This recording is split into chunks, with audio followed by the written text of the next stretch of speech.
সবাই প্রণাম করলাম। এখানে ছোট বড় মা, এটা ছোট বড় মা।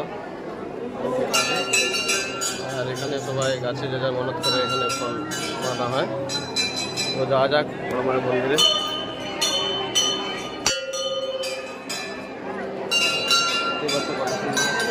কত বড় ঠাকুর।